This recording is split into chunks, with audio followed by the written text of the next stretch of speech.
नमस्कार. रयतेचा दरबारमध्ये आपणा सगळ्यांचं हार्दिक स्वागत. निरनिराळ्या सकारात्मक प्रयत्नांची माहिती आपण आपल्या ह्या कार्यक्रमातून करून घेतो, ज्याला उत्तम प्रतिसाद आम्हाला मिळत आहे. त्याबद्दल अनेक अनेक धन्यवाद. मंडळी, त्याच अनुषंगाने मागच्या भागासाठी सुद्धा आम्हाला खूप छान प्रतिसाद मिळाला. मागच्या भागामध्ये आपण चला जाणूया नदीला हे जे अभियान आहे ना, या अभियानाविषयी माहिती जाणून घेतली. त्यातही नदीला दुःख कुठली आहेत, नदीवरती आघात काय होतात याविषयीही आपण जाणून घेतलं. आणि त्याच अनुषंगाने आपल्या राज्यामध्ये 117 नद्यांबाबतची संपूर्ण माहिती गोळा करण्यात येत आहे, जेणेकरून या ज्या नद्या आहेत ना, या पुनरुज्जीवित होतील किंवा ह्या साऱ्या नद्या सुस्थितीत येतील.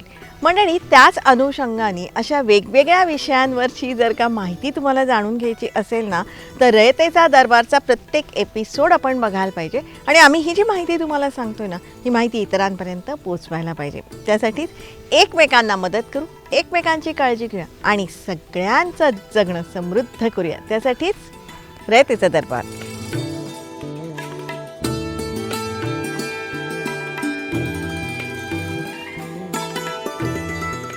रयतेचा दरबारमधला आपला आजचा विषय ही खूप छान आहे, तुम्हाला सगळ्यांना अतिशय आवडेल. आणि मंडळी, आम्ही आज जी माहिती तुम्हाला सांगणार आहोत ना, या माहितीमुळे आपण जागरूक होणार आहोत किंवा आपण जागरूक होण्याची गरज आहे. त्यासाठी मंडळी, सर्वप्रथम आपला आजचा जो विषय आहे ना, तो ऐका.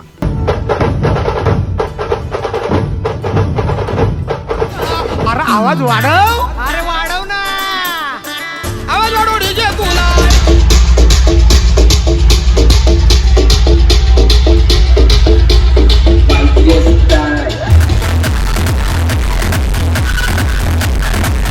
हा कसला गणपती उत्सव आणि हे कसले आवाज, याने काही छान वाटलं का? अजिबात नाही. माझ्यासारख्या म्हाताऱ्यांना असंच झालं असेल आणि ती सुद्धा हेच सांगतील. ह्यांना याच्यातून नक्की काय मिळतं हे कळतच नाही आम्हाला. बरं, तुम्ही देव धर्म पावित्र्य त्याच्यात काही कुठं राखताय का? ते कुठलंही पाळलं जात नाही. हिडीच गाणी वेडी वाकडी. बरं, ह्याच्या उलट मी तुम्हाला एक दुसरं चांगलं उदाहरण सांगू शकतो की ज्ञानेश्वर माऊलींची पालखी आळंदीहून पुण्यात येते. 22-25 किलोमीटर अंतर आहे. ते 7-8 तासात येऊ शकतात. आणि इथे लक्ष्मी रोडला जेमतेम 2 किलोमीटर अंतर आहे, तर 30-30 तास मिरवणुकी चालतात. व त्यात त्या पोलीस खात्यातल्या पोलिसांचेही किती हाल होतात. हे डॉल्बी स्पीकर्स आणि त्यांच्या साऊंड म्हणजे काय, एकदम जेवढा वाढवता येईल तेवढा त्यांनी वाढवलेला होता. त्याच्यावर कोणाचा कंट्रोल नाही, काही नाही.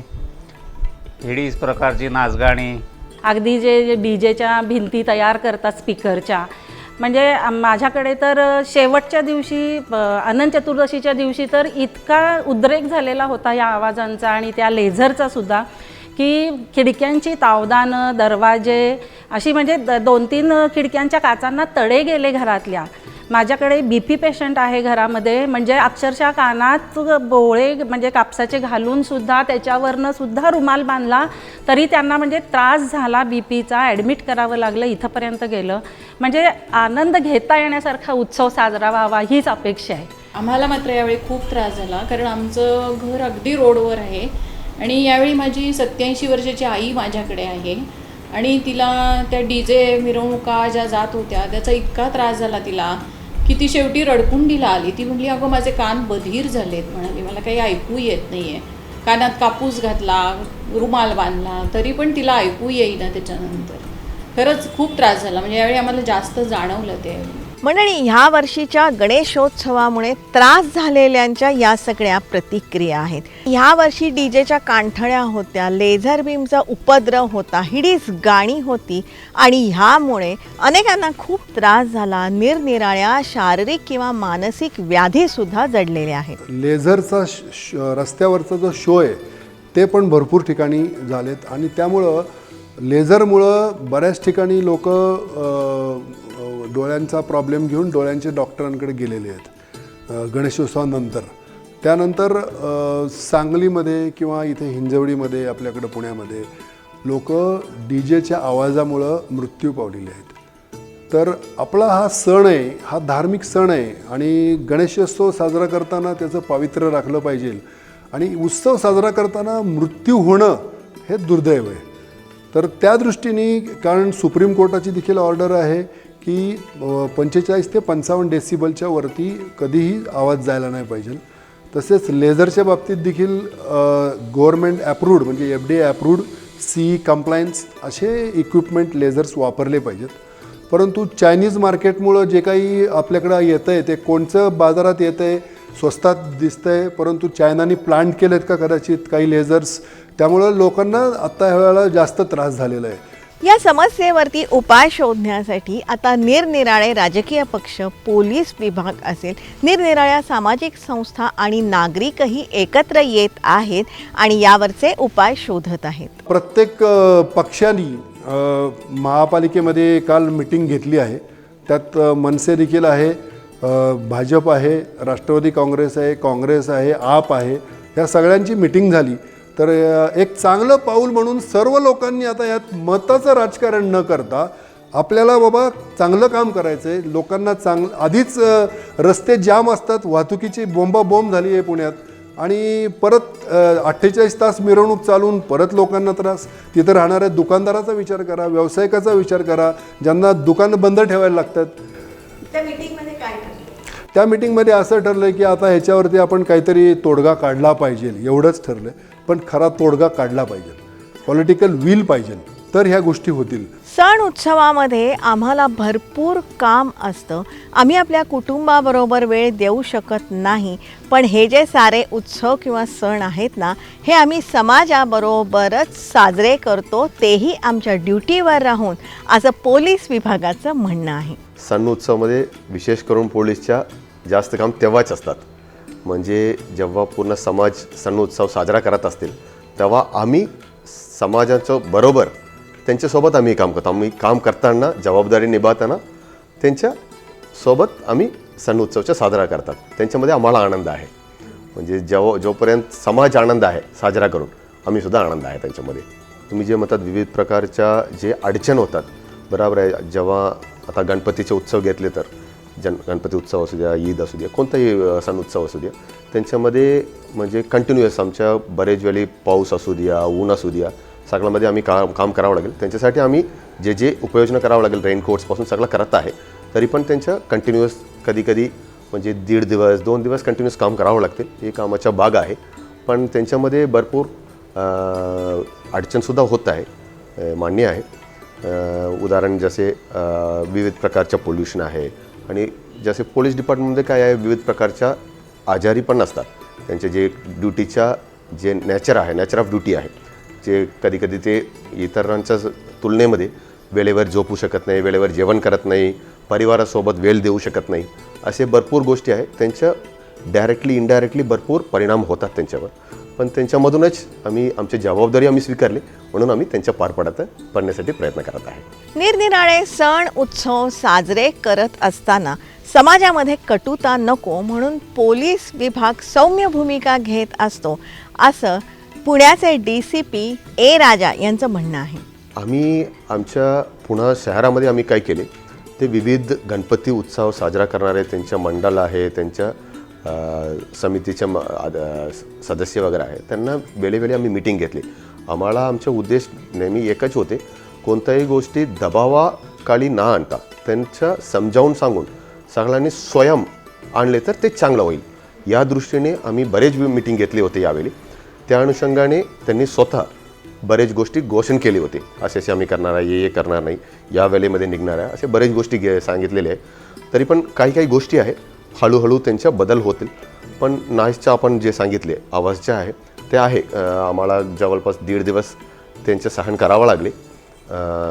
भरपूर काही म्हणले ते चांगलं केले, काहीच्या असतील काही जे नाईसच्या लिमिट्स आहे त्यांच्या वर गेले, त्यांना आम्ही वेळोवेळी समजावून थोडी प्रयत्न केली कमी करण्यासाठी. म्हणजेच प्रत्येकाने नियमांचं पालन करावं, आपली जबाबदारी ओळखावी एवढीच फक्त अपेक्षा आहे. आणि काही मंडळांनी ही नियमावली पाळली सुद्धा होती. पण तरीही ह्या वेळेला आवाजाची पातळी शिगेला पोचली होती. काही ठिकाणी जे त्यांचे उल्लंघन झाली त्यांच्याबद्दल आम्ही चेक करत आहे, जे पोल्युशन कंट्रोल बोर्डसोबत डिस्कशन करून. तसेच आमच्याकडे सुद्धा वरिष्ठ कार्यालयांकडून नॉईस लेवल मीटर्स दिलेले आहे. त्यांच्यामध्ये जे खात्री करून जे उल्लंघन केले, ज्यांना एवढं समजावून सांगून काही उल्लंघन केले असेल त्यांच्यावर खात्री करून कायदेशीर कारवाई करण्याचे प्रकरणसुद्धा चालू आहे, जेणेकरून पुढच्या वर्ष आणि येणाऱ्या काळामध्ये सुद्धा सर्वांनी त्यांच्या लक्षात ठेवून ते नियमाचं पालन करतील असे आमचे विचार आहे.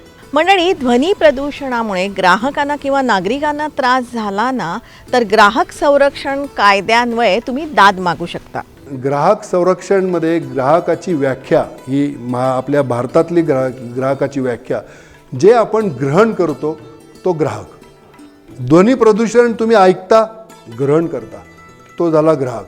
डोळ्यांनी पाहतो, ग्रहण करतो, तो ग्राहक झाला. दूरदर्शन बघतो, ग्रहण करतो, ग्राहक आहे. प्रत्येक ठिकाणी माणूस ग्राहक आहे. आणि ग्राहकाला चांगल्या गोष्टी देणार आणि चांगल्या प्रकारेच आम्ही ठेवणार असं सरकारने म्हणलेलं आहे. त्यामुळं हे देखील एक ग्राहक म्हणूनच आहे. ग्राहक संरक्षण म्हणजे फक्त आर्थिक व्यवहारातच ग्राहकांचं संरक्षण असं नाही आहे, तर इतरही सर्व अनेक मुद्द्यांमध्ये ग्राहकांचं संरक्षण आवश्यक आहे. उदाहरणार्थ ध्वनी प्रदूषण, वायू प्रदूषण, इथेही ग्राहकांचं संरक्षण होणं आवश्यकच आहे. ते एक सर्वसामान्य नागरिक किंवा ग्राहक या अर्थाने. परंतु आजकाल परिस्थिती खूप बदलत चालली आहे आणि जास्तीत जास्त बिकट होत जाऊन प्रत्येक सण वार उत्सव जयंती या वेळेला स्पीकर बडवणं हे कशासाठी हे कळत नाही आहे. तर त्या प्रवृत्ती जरा कमी व्हाव्यात, त्यात काहीतरी प्रबोधन व्हावं. जे लोक याचा वापर करतायत त्या लोकांना याच्यातले धोके कळणं महत्त्वाचं आहे आणि ते ग्राहक पंचायतीला जास्त महत्त्वाचं वाटते. म्हणजेच मंडळी, DJ असेल किंवा लेझर बीम असेल, या सगळ्यामुळे समाजाचं अपरिमित नुकसान होत आहे. त्याबरोबरच हे DJ जे चालवतात किंवा लेझर बीम जे सोडतात ना त्यांना सुद्धा वेगवेगळ्या प्रकारच्या व्याधी जडते, हेही तितकंच खरं आहे. DJच्या वापरामुळे नेमके काय त्रास होतात ना हे एका प्रथितयश डॉक्टरांकडून आपण समजून घेऊया. तर आपल्याला ठराविक डेसिबलचा आवाज ऐकण्याची कॅपॅसिटी असते आणि त्याच्यापेक्षा जास्त डेसिबल आपल्या कानावर पडला आवाज तर कानाच्या नसांना इजा होते, कानाच्या पडद्याला इजा होते.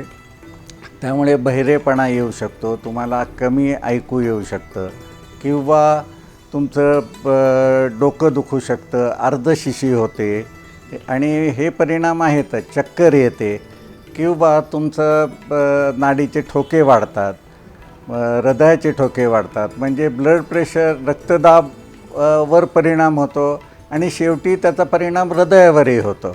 मंडळी, पर्यावरण संरक्षण कायदा 1986, ध्वनी प्रदूषण नियम 2000 नुसार आणि न्यायालयानं दिलेल्या आदेशानुसार ध्वनीची मर्यादा दिवसा 50 ते 65 डेसिबल आणि रात्री 40 ते 55 डेसिबल असावी. सामान्य माणूस 80 डेसिबलपर्यंतचा आवाज सहन करू शकतो. त्यापेक्षा जास्त आवाजामुळे खूप गुंतागुंतीच्या शारीरिक व्याधी होऊ शकतात. आणि विशेषतः म्हातारे म्हणजे माणसं किंवा अति लहान म्हणजे तरुण मुलं म्हणा किंवा लहान मुलं, त्यांचे तर कान म्हणजे नाजूक असतात आणि त्याच्यावर ठराविक लिमिटपेक्षा जास्त हे केलं तर कायमचं बहिरेपण येऊ शकतं. म्हणजे कमी आवाज थोडा कमी आवाज ऐकू येईल पण बहिरेपण कायमचं राहील आणि त्याच्यात तुम्हाला काही परत ते आणता येणार नाही. हल्ली DJ बरोबरच वेगवेगळ्या रंगाचे लेसर बीम सोडण्याचं प्रमाणही वाढलेलं आहे आणि त्यामुळे अनेकांना डोळ्यांच्या समस्या निर्माण झालेल्या आहेत. म्हणजे लेझरनी म्हणजे लाईट असा फोकस येतो, तो किती छोटा फोकस होऊन येईल आणि डोळ्यात जाईल आणि किती वेळ तुम्ही त्याच्याकडे बघता याच्यावरती डोळ्यावरती होणारे परिणाम ठरतात. आणि मग तशा परिस्थितीमध्ये रेटिनामध्ये फोविया हा सगळ्यात नाजूक भाग जो आहे तो लिटरली जळून जाऊ शकतो, माणसाला अंधत्वसुद्धा येऊ शकतं. पण हे कशावर अवलंबून राहील? लेझरची पॉवर किती, लेझर किती वेळ त्याच्या डोळ्यात गेला आहे, त्यांनी किती वेळ. कारण आपल्याकडे एक ब्लिंकिंग नावाचा प्रकार आहे, म्हणजे डोळे लावणे ना, आपण जे पापण्या मिटतो, देवाने दिलेली ही शक्ती आहे की मिनिटामध्ये साधारण 10 ते 12 वेळेला माणूस डोळे ब्लिंक करतो. आणि ह्या ब्लिंकच्या पेक्षाही आत, एक ब्लिंक व्हायच्या आत, म्हणजे 5 सेकंद म्हणू किंवा जे काही, ह्याच्या आत जर लेझर इतक्या वेळ तिथे राहिला तर तो निश्चित डॅमेज करू शकतो.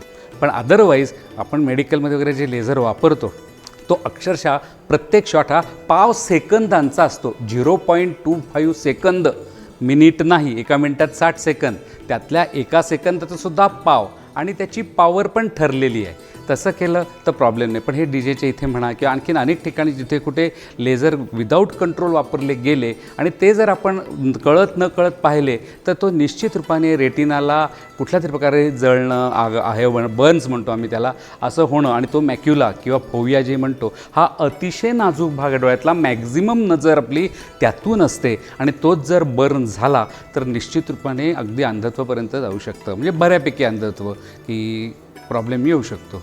लेझरमुळे त्रास झाला तर त्याची लक्षणं आपण कशी ओळखायची तेही समजून घ्या. काही काहीला नुसता सौम्य त्राससारखा होतो, त्याला आम्ही म्हणतो फ्लॅश ब्लाइंडनेस. फ्लॅश ब्लाइंडनेस म्हणजे अचानक एकदमच असं पुसटसं दिसेना, असं थोड्या वेळ होतं आणि मग दिसायलाही लागतं. पण नंतर अजून काहीला ग्लेअर फिनोमेनन म्हणून होतो. ग्लेअर म्हणजे समोरनं कुठली लाईट जरी आली ना तर ती अशी चमकल्यासारखे वाटणे, लाईट नकोशी वाटणे, ह्या अशा प्रकारच्या तक्रारी सुरू होतात. आणि त्याच्या पुढचं म्हणजे अरे पुसटसं दिसायला लागलं बरं का, चेहरा नेमका नीट दिसत नाही आहे, समोर माणूस दिसतो आहे, सगळं बाकीच दिसतं आहे, पण चेहरा, सेंट्रल व्हिजन ज्याला आपण म्हणतो, तर त्या चेहराच नीट दिसत नाही. मग ते चला आता डॉक्टरांकडे जाऊ, आणि मग डॉक्टर जेव्हा चेक करतात तेव्हा बाकी सारं छान दिसतं मशीनमध्ये बघितलं, पण जेव्हा रेटिना बघितला जातो, विशिष्ट त्याचे काही मशीन्स आहेत, आम्ही त्याला फंडस्कोप म्हणतो, आणखीन काही मशीन, तर त्याच्यातनं बघितल्या लक्षात येतं की अरे यांचा तर रेटिनातला फोविया हा जळाला आहे, हा बर्न झाला आहे, तिथे असा डाग आलेला आहे काळा. मंडळी, या सर्व गोष्टींचे घातक परिणाम या मिरवणुकीमध्ये सहभागी झालेल्यांवरही होत आहेत. त्रास म्हणजे त्यावेळी ते काही कळत नाही, कारण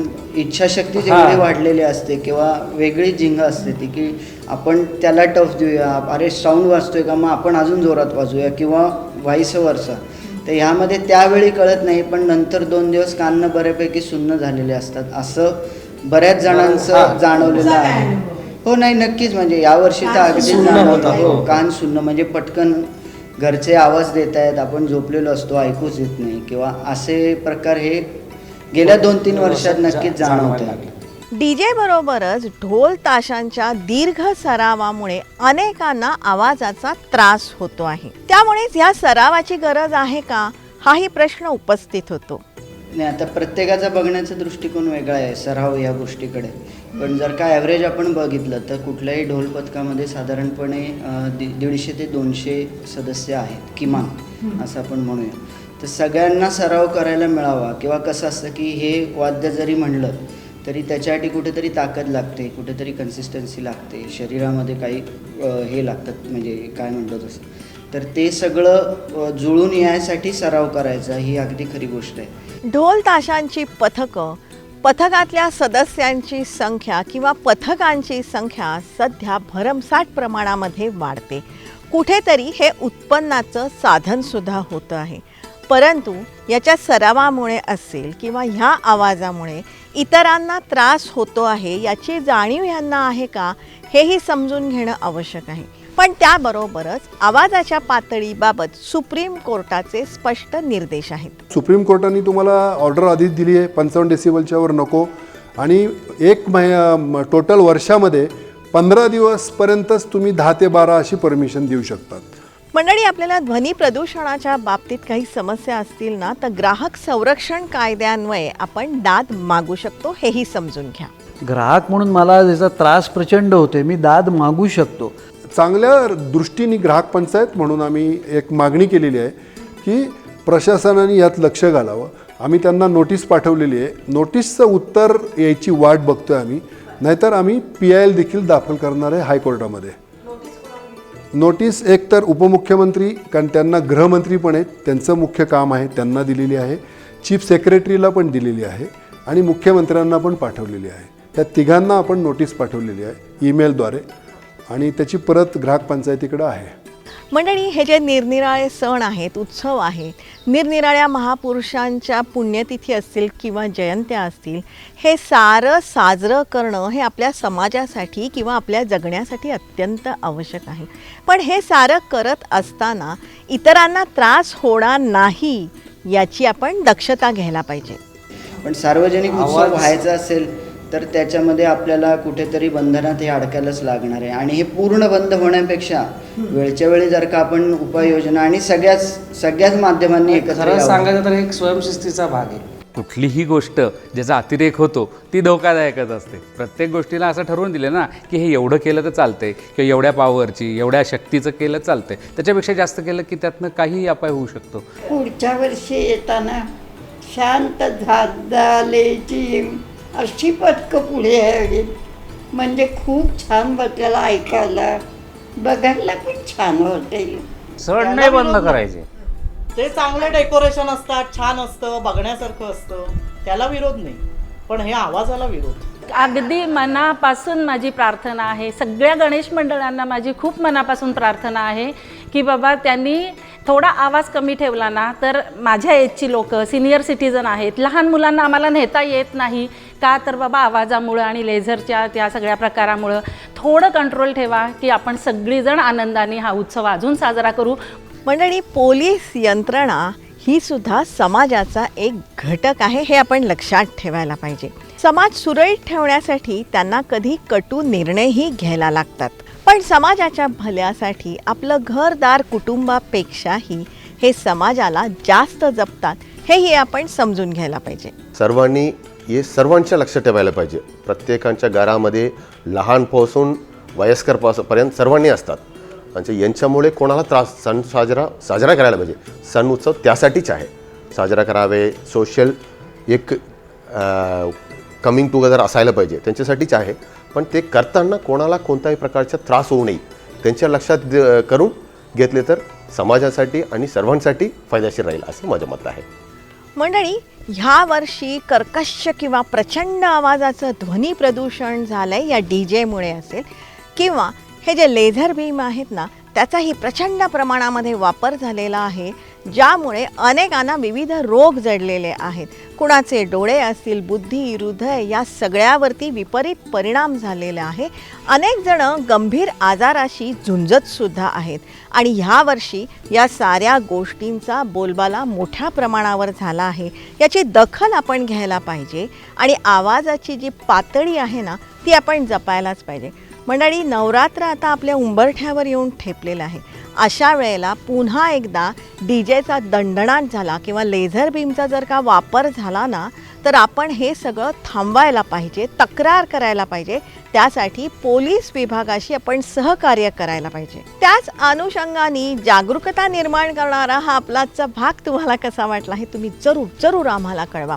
संपर्कासाठी आमचा पत्ता आहे रयतेचादरबार@gmail.com. जरूर आमच्याशी संपर्क साधा. तुमच्याकडे काही माहिती असेल, सूचना असतील, प्रश्न असतील ते तुम्ही आमच्यापर्यंत जरूर पोचवा. रयतेचा दरबारमधले हे जे सगळे एपिसोड आहेत ना हे तुम्ही वारंवार बघू शकता आमच्या यूट्यूब चॅनलवर. जनता दरबार, रयतेचा दरबार या दोन्ही नावाने आमची यूट्यूब चॅनल आहे, जी तुम्ही सबस्क्राईब करण्याची गरज आहे. रयतेचा दरबार मी प्रसारित करत असतो दर सोमवारी रात्री 9 वाजता सह्याद्री वाहिनीवरून. सोमवारचाच हा एपिसोड आम्ही पुन्हा प्रसारित करत असतो दर शनिवारी सकाळी 8 वाजता सह्याद्री वाहिनीवरून. सोमवार रात्र 9, शनिवार सकाळ 8 हे जे दोन्ही एपिसोड आहेत ना हे तुम्ही लाईव्ह बघू शकता सह्याद्री वाहिनीच्या फेसबुक पेजवरून. जरूर बघत राहा, कारण आम्ही ही जी माहिती तुम्हाला सांगतोय ना या माहितीच्या उपयोगामुळे अनेकांचे लाभ होत आहेत किंवा होऊ शकतात. हा मात्र ही माहिती जास्तीत जास्त लोकांपर्यंत आपण सगळ्यांनी पोचवायला पाहिजे. त्यासाठी रयतेचा दरबारचा प्रत्येक एपिसोड आपण बघायला पाहिजे. लक्षात ठेवा, चांगल्यातून नेहमी चांगलंच घडतं ही उक्ती सार्थ ठरवणारा हा आपल्या सगळ्यांचा कार्यक्रम रयतेचा दरबार. त्यासाठी एकमेकांना मदत करू, एकमेकांची काळजी घेऊया आणि सगळ्यांचं जगणं समृद्ध करूया. त्यासाठीच रयतेचा दरबार.